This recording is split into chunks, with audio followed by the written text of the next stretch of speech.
Untuk kalian yang masih gagal bayar, mungkin sering banget yang namanya dengar suatu ancaman dari DC ini, DC itu, ngancamnya begini, ngancamnya begitu gitu. Sebenarnya banyak banget nih ancaman-ancaman DC, dan itu sangat template banget. Kalian pengen tahu apa aja itu ancaman DC dan bagaimana cara menyikapinya, dan apakah ancaman-ancaman itu benar? Simak video ini sampai. Oke, langsung saja nih, nggak usah basa-basi. Di sini saya akan membahas yang judul videonya. Di judul video ini adalah macam-macam jenis-jenis ancaman dari DC pinjol.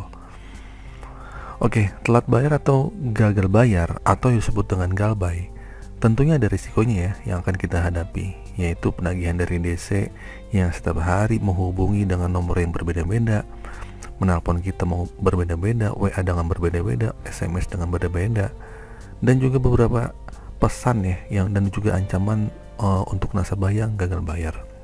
Sebelum kalian panik, merasa takut, dan membuat pikiran kalian jadi down, kenali dulu nih pesan-pesan atau ancaman-ancaman dari DC pinjol yang sering banget kalian terima atau yang akan kalian terima.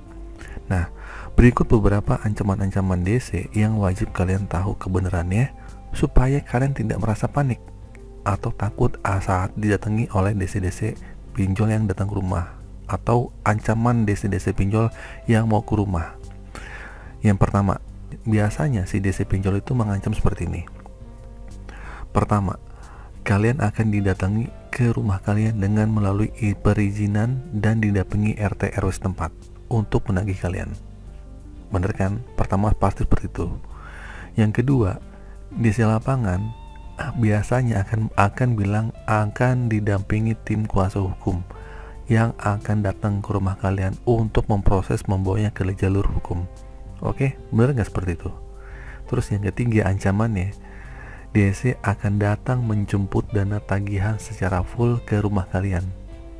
Oke, terus yang keempat, DC akan mengirimkan foto atau lokasi DC sedang di perjalanan, atau mengirim video lah kalau misalnya dia sedang ada di perjalanan untuk mau mengunjungi kalian.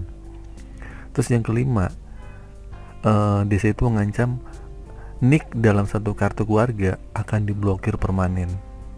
Oke, terus yang keenam juga, rekening tabungan bank kalian akan diblokir atau di auto debit. Pokoknya masih banyak deh ancaman-ancaman lain yang kadang juga nggak masuk akal.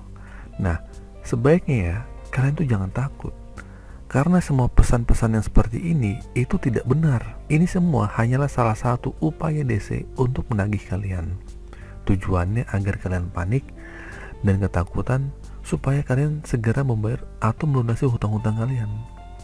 Nah, jika kalian mendapat ancaman seperti itu, sebaiknya kalian abaikan aja ya.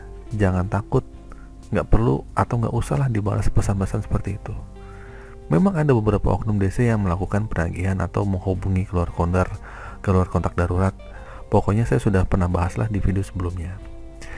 Yang pasti resiko berat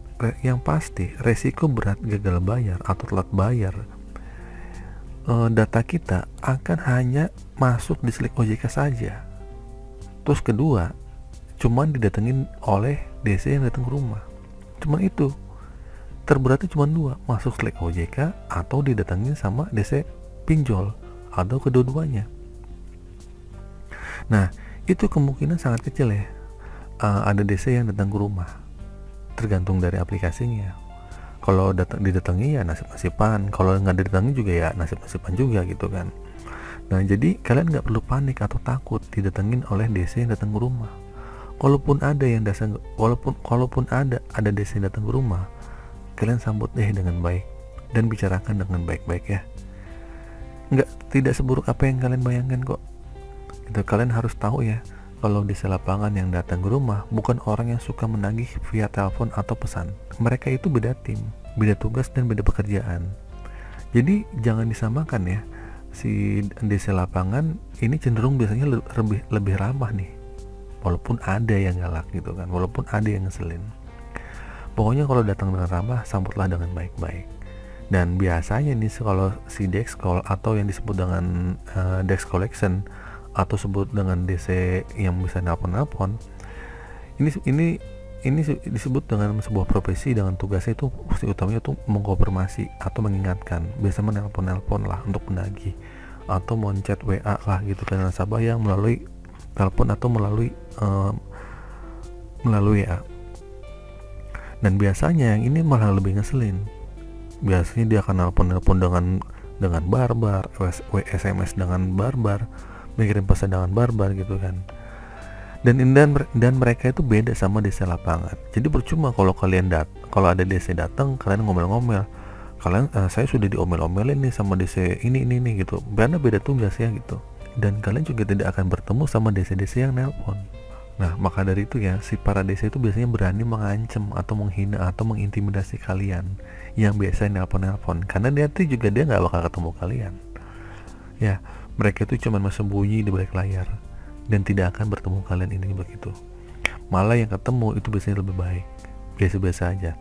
Karena pada dasarnya DC yang datang itu takut mereka sebenarnya gitu. Mental mereka juga sama, down juga kalau ketemu nasabahnya gitu. Oke, itu saja teman-teman ya, beberapa jenis-jenis ancaman DC yang kalian tidak perlu takuti lagi. Semoga video ini bermanfaat. Akhir kata, assalamualaikum warahmatullahi wabarakatuh.